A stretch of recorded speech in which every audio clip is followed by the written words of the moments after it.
Okay, welcome back to Social Work 375, Chapter 3. This chapter is all about the ethics that govern social work research. And just like they are with direct practice and community practice and with other social workers, ethics and values are important to the research process. One of the reasons that ethical practices have evolved around research is because in the past, both medical and social work psychology research has caused a number of problems for participants who have been the subject of study. That includes physical harm, where people have experienced physical damage as a result of research, psychological harm, they've had their privacy violated, they've been deceived by the practices of the research, and then other ethical problems that have happened within research are findings have been misrepresented,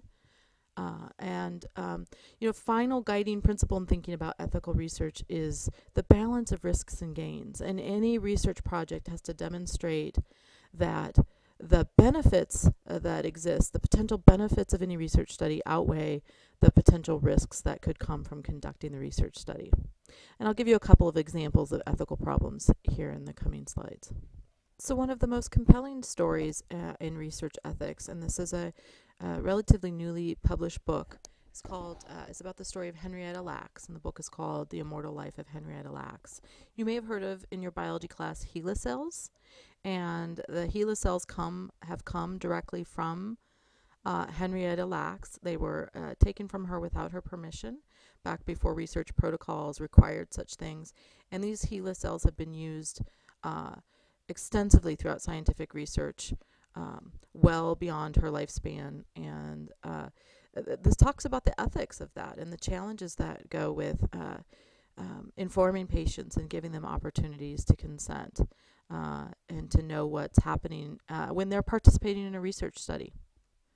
Another example of tremendously problematic ethics comes from the Stanley Milgram study, and this was a study of how research participants, how far they would go in complying with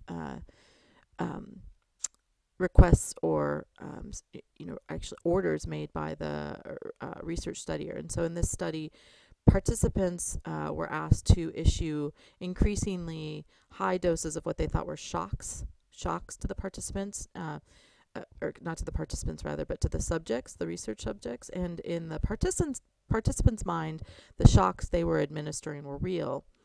In the actual experimenter was not receiving shocks, was only acting, but the participant didn't know that. And so this is an example of how psychological harm was caused to the participants, and also how they were deceived in the research study that they were partaking in. This is a well-known research study in how it guides our decisions and thoughts about ethical practices. And this is an example, obviously, of unethical practice. And if you're interested in learning more about the Milgram experience, there is a full New York Times article and some slides that demonstrate the study available on the New York Times website. You can see the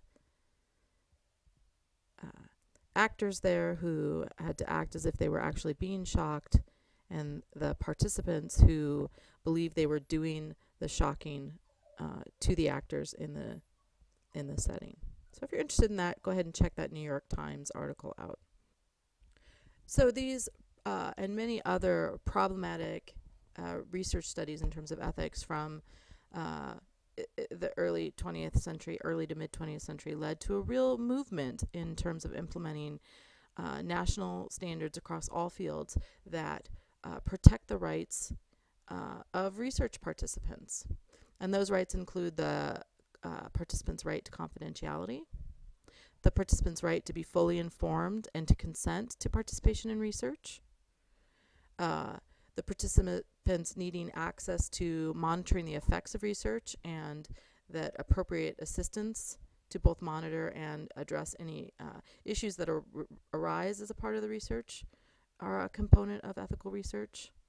Participants are involved in decision making about the research, and that researchers can't have conflicts of interest, so that there are a lot of safeguards that protect participants from being involved in studies where the researchers have a vested interest in the outcome, be that financial or otherwise. So just like ethical practice with clients, ethical practice in research with participants requires that we as social workers adhere to our code of ethics. It also requires that we endeavor in research that promotes understanding and commitment to diversity, and that our work also promotes human rights and social justice. And that can be both in what we study and in the implementation of our study itself. So in this way, social workers act as gatekeepers in the studies that we are researchers, and also studies that we have knowledge of, that we make sure that those studies comply with ethical standards, and that we advocate for our clients' protection, privacy, and that the research that's being conducted has direct benefit to the people that we serve. And one of the things that's not often mentioned in other kinds of research ethics, but is really important to social work, is the idea that not only are we protecting research participants who may be vulnerable, but we're also making sure that we include diverse populations, so that when we conduct research in our efforts to protect people, we don't exclude them from research. And you may all be aware that the preponderance of medical studies that happen in the United States, at least historically, have focused in on white males. And what's the limitation of that? What's the problem with that? Certainly minorities and women are not put at risk for those studies in the sense that they are participants who are vulnerable, but at the same token, you have to ask the question, does that research then really apply to the population as a whole? So we want to both protect our participants, but make sure that our study populations really do represent diverse groups, diverse genders, and that they really, that helps guide our methods that we use when we design our research. So again, that will dictate what you choose to study, and the topic that you select will need to be focusing on client well-being, to benefit the clients, client empowerment. We'll talk later in the semester about a model called participatory action research, which is actually involving the group that you're studying in developing and sometimes conducting the research itself. And as is our overall commitment to social workers to underserved populations, our research commitment is to give priority attention to those most at-risk populations. So onward to your CITI training, that is the larger training that will go over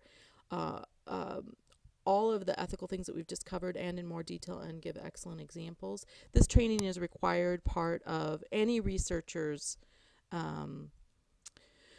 it's the beginning step for any researcher who's about to embark on a research project. So go ahead and take that training and submit your certificate of completion to me via Blackboard. Good luck.